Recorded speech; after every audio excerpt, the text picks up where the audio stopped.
Welcome to the Philantrepreneur Show, hosted by Dr. Victoria Boyd, designed to offer tips, strategies, and insights to empower nonprofits and entrepreneurs with sustainable win-win solutions. The Philantrepreneur Show is sponsored by the Philantrepreneur Foundation, building capacity through education and professional services. Well, welcome. This is Dr. Victoria Boyd, president of the Gallup Group and editor of the Philantrepreneur Journal, and my co-host, Heidi Anderson, founder of Credit Cares and president of Electronic Commerce International. As usual, we are thrilled to bring you the Philantrepreneur Show, which airs, as you heard in the opening, every first and third Wednesday at 8 a.m. Pacific Standard Time. Hi, Heidi. I think we have another great show lined up today. Can't wait to introduce our guest, and we'll get to that in a moment. During this opening segment, we often talk about what's happening in our world, both business and personal, that impact us as philantrepreneurs and everyday people. My last 2 weeks have been a roller coaster. That probably doesn't even describe it. My house flooded from a broken water heater. I mean, water was shooting everywhere. We opened the garage door, and it just flooded down the driveway. Brand new experience for me. Yes, I've had water heaters fail in my home back in Michigan, but they were in the basement. And the possibility of structural damage was, minimal. You just sort of went down the drain, but not in this case. And so I found out, living in the Southwest-style home with the heater in the garage, it really permeates all your interior walls. Oh, yeah. Mm-hmm. So I'm still dealing with a just basically trashed house. It's so much fun. But on the other hand, we were actually grateful that we were still at home because we were planning to leave and left for Palm Springs, but it happened a couple of days before that, so it really would have been a disaster if it happened while we were there. But anyway, water damage, sort of unreal. Sort of made me miss my Midwest basement. There's not many basements out here in the Southwest. But on a high note, I got to leave and totally forgot about the damage temporarily. Ate my way through Palm Springs, so now I'm on a diet. However, and I guess all that stress sort of made me eat my way through Palm Springs, too. But some great things are happening. The official release of the Philantrepreneur Journal is actually today, even though I sent it out a couple of days ago. October 15th is the fall edition, and it was distributed to about 300,000 different groups, people in groups that I belong to. And access was opened up a few days ago. I've gotten a lot of great feedback, and people contacted me about the Philantrepreneur Journal. If you want a copy, our listeners here, send me a note on the website through Facebook or LinkedIn, and I will make sure you get a digital copy and access to it. And some other great news, the Philantrepreneur new website is being designed and should go live about November 15th. I can't wait to provide greater access to the resources and tips and all of the things that we on the radio show. Some of the shows will be right on there, and it's going to be great. I can't wait. I meet them later today to go over that. So, Heidi, I hear we have an event coming up. I know that's sort of exciting for you. Oh, well, yeah, it's very exciting, and and I'm also a little bit nervous because this is our first fundraising event for the Foundation to Foster Empowerment. It's like our launch, and so it is important, and we're just so committed to support youth aging out of the foster care system before they become homeless and hopeless by empowering them to build an independent, inspired life while contributing through leadership in their community. And there's just such a need. It's just huge, and I'm really excited. I have a venue it's called Design Source Furniture, which is in Glendale, Arizona, which is kind of nice and centrally located to the Phoenix Valley, in a way. And another company called PRP Wine International has agreed to donate wine. So I'm really hoping to get it all together to have the event on November 20th, so we can kick off the holiday season of giving. So, well, wish me luck. If any of our listeners would like to contribute. Oh, thank you. Yeah, it's like I said, it's just I wish I'd gotten an earlier start, but you know how that goes. If wishes were fishes. So, if any of our listeners would like to contribute to the foundation and help us make a huge difference in the life of an aging out foster youth, please go to www.f2fe.org. So that's F as in Frank, number 2, F as in Frank, E.org. And click the bright yellow donate button. And we are a registered 501c3, so donations are tax deductible.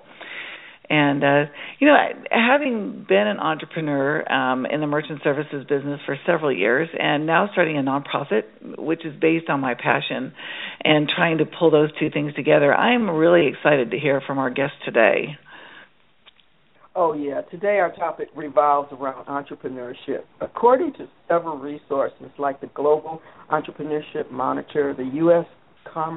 Chamber of Commerce, the State-Owned Business Report commissioned by American Express, and a few others, the increase in entrepreneurship over the last decade overall has risen about 12.3%, and a staggering 68% for women since 1997. Woohoo! On the flip side to these statistics is also the failure rate. And I think our guest today will have some insight on that. Barbara Winter has been supporting entrepreneurs for over 21 years. I would say a visionary anticipating that trend. She authored the book Making a Living Without a Job, and through her company, Joyfully Jobless, helps individuals see the opportunities and avoid the trials and error method by providing sound steps and practices to support success. She also teaches several courses based on her work at UNLV. That's where I run into her. Hope to see her face-to-face. And offers a variety of web-based and live seminars. One premise that really resonates with what we promote here on the show and as philantrepreneurs is to first know your passion and then infuse it into your choices. It really accentuates the concept she detailed in one of her blogs. A quote from Stuart Emery: "Nothing in the universe is neutral. It either costs or it contributes. To me, if you don't love what you do, it's a huge cost." And I want to explore that, just a little bit more later.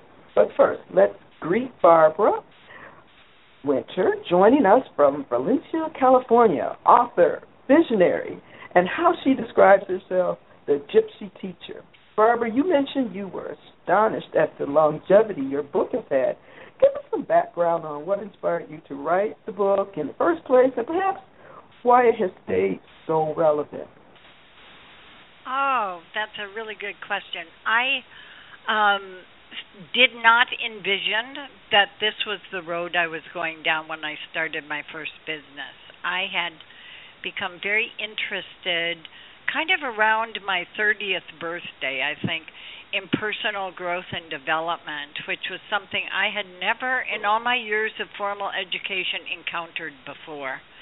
And that lovely old Chinese proverb, or I don't know if it's Chinese or not, when the student is ready, the teacher will appear. Well, my teacher appeared in my life, a man who became my mentor, and he happened to be an entrepreneur. But that wasn't really my original fascination.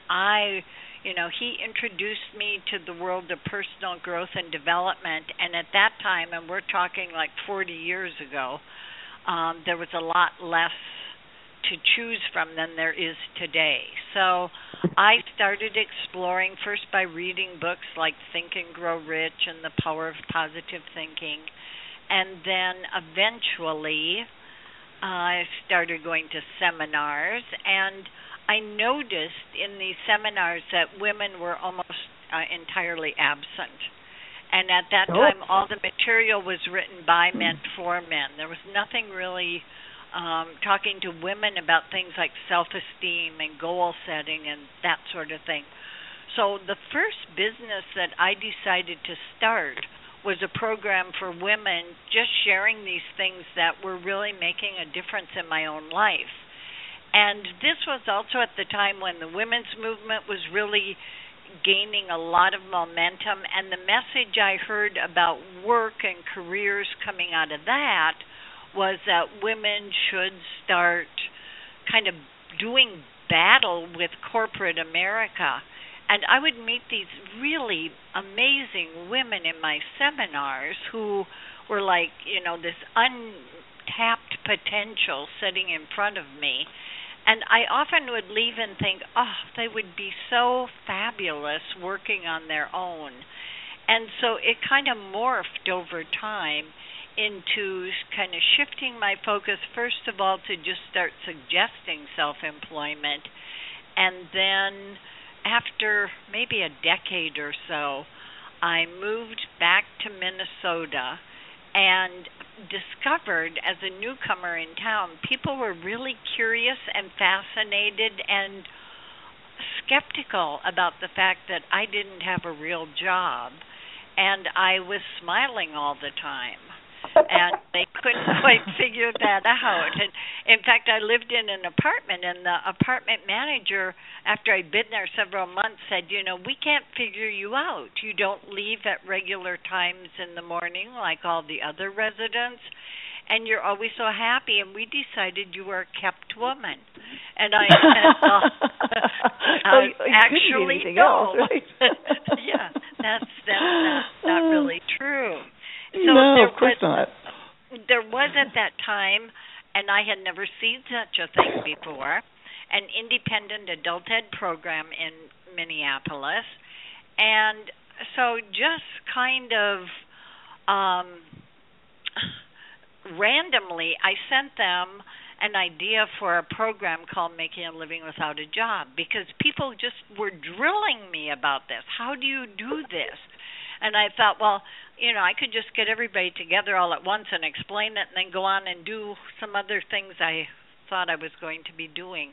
And it turned out to be so successful right from the beginning that I spent about a year kind of polishing it and trying out different programs, and it was great because this program I was working with was brand new, and they would let me try anything. So I could just kind of test drive my ideas through them and get paid at the same time. Love that concept. Ooh.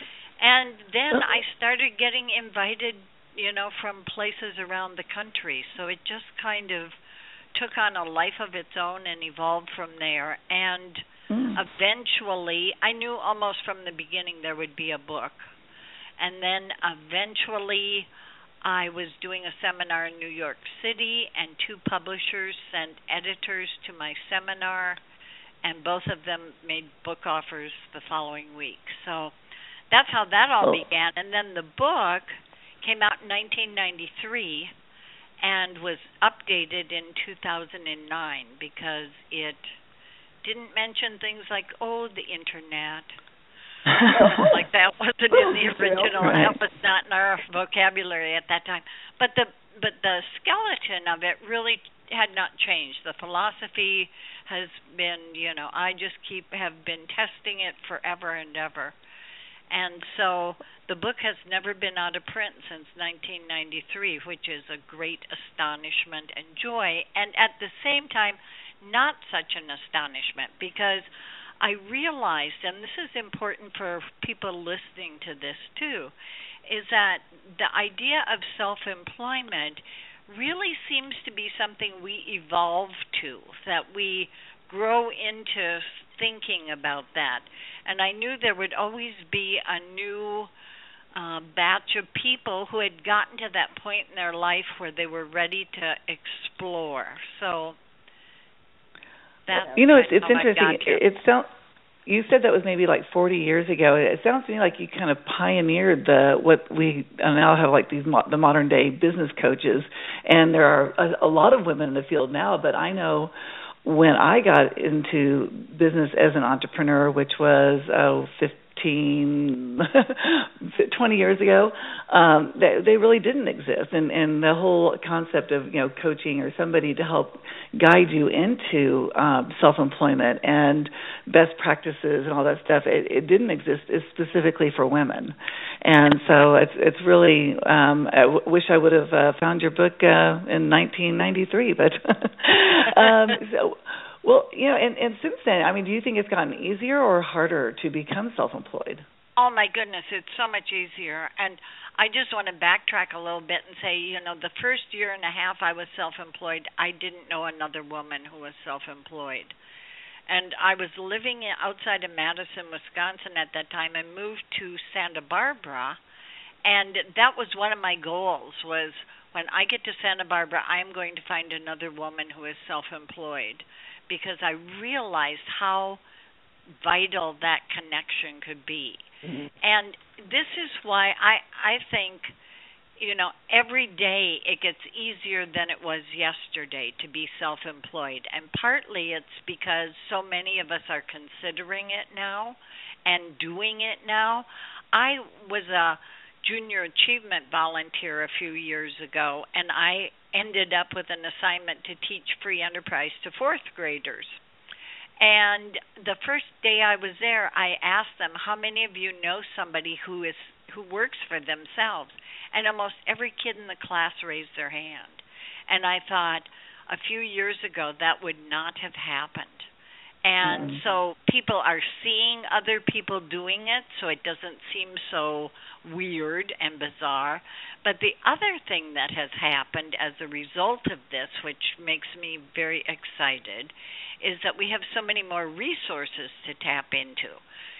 When I was starting out, all the books about running a business assumed that if that's what you were going to do, you planned to build this big organization and you were going to have employees and pension plans. And that wasn't my vision at all. I just wanted to work for myself. And I wanted to be small, and I wanted to have a place where I could be creative and try things out and experiment. And that appeals to a lot of other people, I discovered. The other thing that surprised me was that I always have had many different interests. And when I was growing up, I think probably once a week at breakfast, my mother would say, well, Barbara, what are you going to be this week? And I would have a different answer. And I have a sister who's 2 years younger than I, and from the time she was a little kid, she knew she was going to be an archaeologist. And she just kind of marched straight down that path and became a very successful archaeologist. And it used to bother me, how could she have this clarity when there's so many other things that I want to do? And when I started talking about that in my seminars, that was one of the things that really struck a chord, because we have all grown up with this kind of, pick a career and stick with it for the rest of your life kind of teaching that we had. That was career counseling, was, the single lifetime occupation. And people would come up after my seminars and say, oh, thank you for giving me permission. I always knew I wanted to do different things, but I didn't think I was supposed to. So a lot of people have really wrestled with that issue. So, part of what I've been teaching is showing people how to build a portfolio of what I call profit centers to make room for all the things that really matter to them. And because there are more of us doing this and we have more resources, and we now have resources for people who want to be self-employed that aren't written by Harvard Business School professors. They're written by people who actually did it themselves and are sharing their own journey, and that is really powerful. Absolutely. I mean, and even though it's gotten easier to become and more accessible an entrepreneur and self-employed today, what are some of the challenges that newly self-employed individuals face? I mean, I know you talk about really avoiding some of those pitfalls. So, but what are some of those challenges? The biggest one really is in mindset, because most of us have been so conditioned to think like an employee. And so learning to think like an entrepreneur is kind of a whole new adventure. I love the way Paul Hawken puts it. He says, owning a business and working for one are as different as chalk and cheese. And yeah. I really try to impress that on people, that this isn't going to be the same thing. And sometimes, in the new stages, we get almost giddy over having control over our own life and time again. And then other times, when we hit kind of a down point, we think, I just wish somebody would come and tell me what to do next.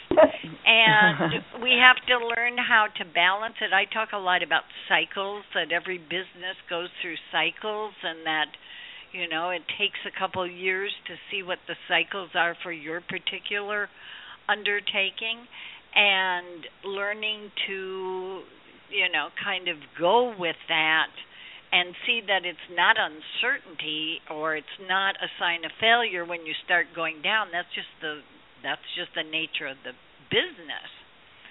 So, but the best part of all is that we get to keep learning new things all the time and exploring. And, I grew up in this small town in southern Minnesota where most of the adults, when I was a kid, worked for themselves. They were shopkeepers, farmers, that kind of thing.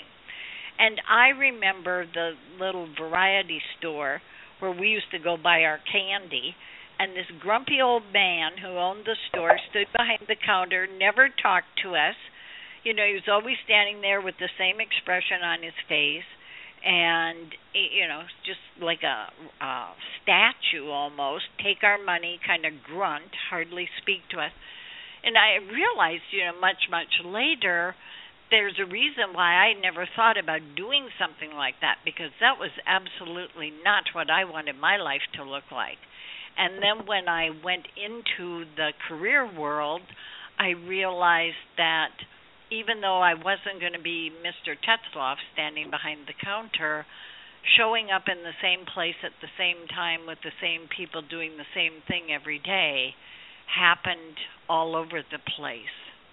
And it really wasn't until I got the idea to work for myself that I realized I could change that and I could make it different. And I had always, for instance, wanted to travel. And when I realized that, a couple of years or a year in, that I could actually create a business where I got paid to travel, that was a powerful motivation to succeed. I don't know if I answered your question, but I went off on a tangent there. I mean, absolutely.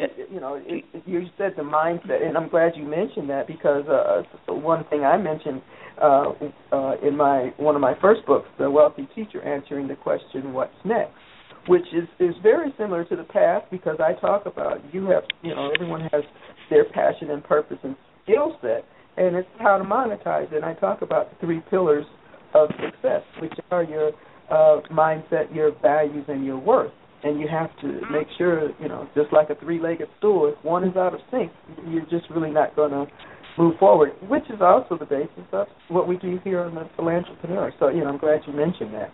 Absolutely. You talk about as a little girl with your mom going, so what are you going to be this week? And that was me in my 20s.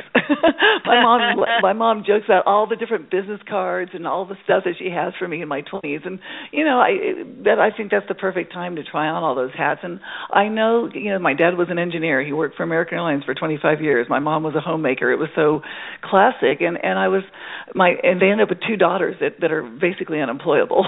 But I love that. I love kind of waking up every day and not really knowing what it's going to be like and getting to invent it. And I find that really exciting. And to me, that's one of, as I said, the hidden rewards of living without a job. And so what would you say are some of the other hidden rewards of making a living without a job? Well, there are a lot of them, and it's interesting because, for instance, I discovered several years ago when I would ask people who were self-employed, what do you like best about this? People would say things like, I get to work with my dog in my lap. And it's like some of these things that people think of as rewards are things that just sort of feed our soul and are things that are just so different than, the kind of lifestyle where people are spending hours every day in their car driving to a job and sitting in the same little cubicle, and it's totally different. And so it's things like, I get to eat really healthy food. I can remember the first time I went to New York and seeing all these New Yorkers walking down the street and eating food they had grabbed, fast food, and walking and going to their next place at the same time. I thought, that can't be good. But that becomes that sort of habitual. I think another thing that's really powerful for me, I always, from the time I was a little kid, knew that I wanted to live a lot of places. I knew that I wanted to travel, but I also thought it'd be really interesting to live in different parts of the country. And that's one of the things that I think has often propelled people into self-employment is that they decide they want to live in a place like Santa Fe. And Santa Fe is not a place you probably would go and say, this is a great job market. This is a place where people who are very creative go and figure it out for themselves. And so being able to live anywhere that you want, and people really start thinking, I remember writing out lists. What do I require in a hometown?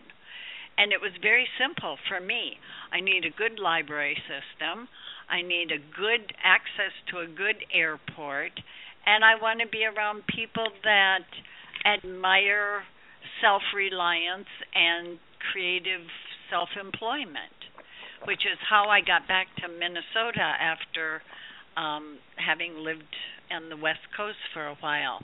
I think that also another advantage a lot of people don't think about is that you become more conscious of your own body rhythms and you can work at your heightened periods. So, for instance, I had a webmaster who was nocturnal. And so he would I think start most of working. them are. And he had, small children, and he would, when the household went to sleep, he would actually start working. So if I had a question for him, I'd send him an email before I went to bed, and there would be an answer in my mailbox in the morning. And he just thrived on that. And I found that very fascinating. And people tell me, I really am a morning person. I really get a lot done. And then in the afternoon, I take off and go to the gym or go for a long walk. So people, go for really a nap. kind of tune in. Or go for napping is a big benefit, I think. Totally Big relate benefit. to all of that. Totally relate. I literally, Heidi can attest that she will get, like this morning, just sending out the updated scripts and things. It was 3:30, 4 o'clock this morning, and that's when I constantly do all of my work between 3 and 6. Yep. See, that's really fascinates me, is that, that we have these different patterns. But I also want to say something about napping. Several years ago, I saw a story on the CBS Evening News about how companies were putting in nap rooms. Yes. And they're, this is really a newsworthy story. Companies have discovered people are more effective if they have a little snooze in the middle of the day. And I remember when the story ended, I thought, home-based businesses have known about napping for a long time. This is not news to us because a lot of people do, work that in. I used to always kind of feel a little bit guilty about it, but but now I don't. No, I don't feel guilty about it either, and it kind of goes in cycles for me. I think another benefit that people discover is what it really feels like to create a perfect fit for you. And I tell people, that to just try their ideas out. And some things they'll discover really are part of their passion and will be permanent in their life, and some things will be a passing fancy. And I think that we haven't given each other enough permission to quit when things, very often people do not quit things until they're in danger of ruining their health or they're just so emotionally drained from the experience. Mm-hmm. But I think when you're self-employed, it's like, no, I'm going to put this aside for a while and focus my energy on this. And so we can switch things out. I, like many people, like activities that are almost seem to be paradoxical. So I like to work alone, and I spend a lot of time writing and very quiet. And my other favorite thing is to be in a room full of people teaching a seminar. Mm-hmm. So a lot of times people say, yeah, I have these very different requirements. And so it's really, to me, the metaphor is creating self-employment is really like making a quilt. And you just have all these different pieces, but it's all a big whole when it's put together. Mm-hmm. Absolutely. Okay. Well, we're going to have to go to a quick commercial break right now. We'll be back with more from Barbara Winter after the break. Hey, are you a small business owner like me who wants to make a charitable contribution and needs easy access to charitable giving sources that you can automate for your business for free? Then I invite you to visit www.credit-cares.com. They have charitable giving options using their innovative merchant platform that helps nonprofits raise money and helps merchants make contributions at no additional cost to them using the products and services of Electronic Commerce International. Our giving options are easy to set up for small business. So if you have a business entity, we can donate in your business name. Go to www.credit-cares.com and see how you can make a difference every day by doing what you already do. Go to www.credit-cares.com and fill out the form or call 855-782-2737 for more information on how your business can be a difference maker in your community. Okay, we're back, the Philantrepreneur Show, and it's our tip time. Aligning with our topic today of entrepreneur success, let's give a few tips on why they fail. This is a compilation from sources such as Inc.com and Harvard Business School and the Entrepreneur.com. According to research, failure most often occurred when the following four categories did not exist, were weak, or incomplete, or were not implemented. 1. Written business plan. Includes solid marketing research and feasibility studies. I don't know what's out there. Your market research is imperative. 2. Your marketing plan. Small or generally not enough to the right audience is what's happening. Knowing your real target audience is crucial. 3. Finances. Often underestimating costs and don't immediately build and launch revenue sources. And then 4, insufficient strategies. Creating the right support or team, or basically no team at all. Look for a blog coming soon that will talk more about this topic. And we're going to go and take one more commercial break. The Philantrepreneur is dedicated to your success. Visit thePhilantrepreneur.com to find and explore a wide range of services and resources. Register and receive benefits such as training, early bird discounts, and the Philantrepreneur Journal, a nationally distributed bi-monthly digital publication serving everything Philantrepreneur, filled with tips, strategies, and resources to support your goals. Need more marketing exposure and have community impact? The Philantrepreneur is proud to offer Ads for a Cause, where 10% of your marketing purchase goes directly to charity. Contact us today to place your ad. Increase your reach in a professional digital publication or radio spot. It's a great marketing tool to send, post, or share in a variety of formats. Deadlines are on a rolling basis, so don't miss being included in the next publication. Visit thephilantrepreneur.com and click the Journal Marketing Ads tab today. Mention this show and get a 10% discount. www.thephilantrepreneur.com. Well, welcome back as we continue our conversation with our guest today, Barbara Winter, author of Making a Living Without a Job and founder of Joyfully Jobless. I love that, Joyfully Jobless. So, and here's a topic near and dear to our heart at the Philantrepreneur Show, social entrepreneurship. So, Barbara, what do you think about the attention being given to social entrepreneurship? I think it's exciting, and I think that, it sort of quietly has been happening for a long, long time. But now people are getting more intentional about it. And it's really, what do I have on my feet today and almost every day? Tom's shoes. And yes. And there's a reason why. And last year when my granddaughter was going into 4th grade, she surprised her mother by saying she wanted Tom's as her back-to-school shoes.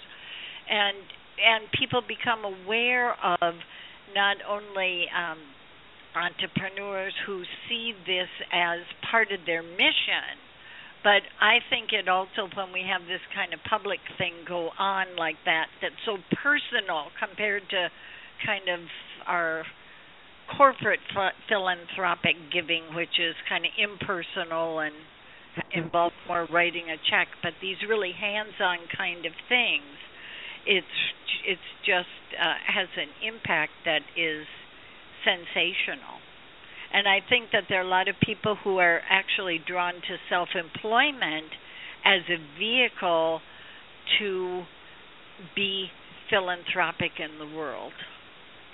Absolutely. That is the entire foundation of what the Philantrepreneur radio show and the journal and just the model that we're trying to promote is that, you have your passion and purpose, and really you can build your business and use that as a vehicle to really move everything forward, your business and your purpose, and the success rate in terms of how you feel is just so much more. My goodness, yes.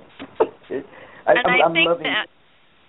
I think that one of the things I often say, self-employment is where we come to get our PhD in human relationships. And so this is also through those kinds of activities, it also puts us in touch with other people, and I think we not only develop more qualities in ourselves, but that we also start to, I think, develop more empathy for people and look for ways to be a contributor and not a taker in the world. Absolutely. On our last show, we talked a lot about lifelong learners. In some of my past work, I studied and had a mentor in TQM, Total Quality Management, which is generally contributed to Edward Deming after he studied the Japanese business system of Kaizen.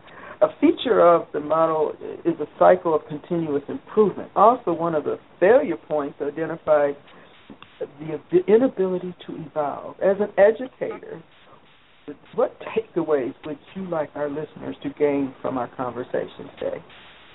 Well, I think that a lot of people discover and maybe weren't even conscious of it before getting involved in self-employment, that this gives them an excuse to be a lifelong learner. And that's incredibly thrilling and exciting. I never had that experience as an employee, that I was sort of, okay, you learn how to do the job and then you just continue to do it. But there was never a growth aspect to it.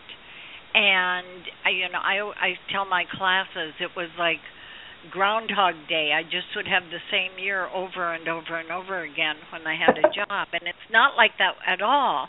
And in fact, when I learned about goal setting, the first goal I set for myself was never to have 2 years that were exactly alike. And I think as a lifelong learner, as a self-employed person, you, of course, discover it's ridiculously easy to do that. But that you aren't going to have 2 years that are ever exactly alike, and that's wonderful. But the challenges of learning not just skills, but the whole self-awareness that comes about as a result of being in alignment with the work that you were really sent here to do is incredibly powerful. And if people want to be like Ed Tetzloff and stand behind the counter and sell root beer barrels to children all day, that's an option that is available. But the possibility for becoming so much more through self-employment is enticing. And, that was really enticing to me. After I had studied personal growth and development, it was like, and I see this with people, too, who are on a spiritual path. You get to that moment where it's like, well, now I've got to have a laboratory. Now I've got all these concepts, and it's very appealing, but I need a laboratory so I can have proof of concept. I just heard a scientist use that term yesterday, and I just love it. Proof of concept. And that's what I think is, for many of us, the richest reward of going down this road. Absolutely. Well, Barbara, you are a wealth of information, and I think we could probably just go on all day talking about this because it's fascinating and it's something we all obviously love. We are getting a little bit short on time, though, so if someone wants to explore one of your courses, sign up for your newsletter or buy your book, where can they get that information or ask questions? Well, they can find some of it at joyfullyjobless.com. Making a Living Without a Job, the book, you can get it on Amazon. You can find it in bookstores sometimes, not always, but if you have a bookstore around.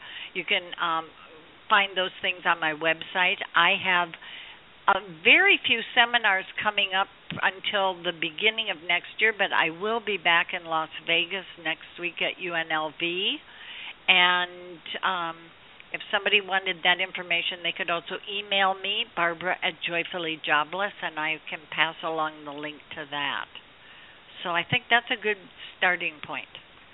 Absolutely. Barbara, thanks so much. It's been a real pleasure and delight to have you on the show today. Thank you. Absolutely. Are you a philantrepreneur? Have you merged a business with your purpose? Then we would like to share your story as a guest on the show. Even though we're booked straight out through the end of this year, visit the Philantrepreneur. Send us a note and submit the guest inquiry form. We'd love to hear from you. Well, it has been another great show. Please don't miss our next show, Wednesday, November 5th, when we welcome Linda Lysakowski and Susan Schaefer, authors of the Nonprofit Consulting Playbook, Winning Strategies from 25 Leaders in the Field. Even though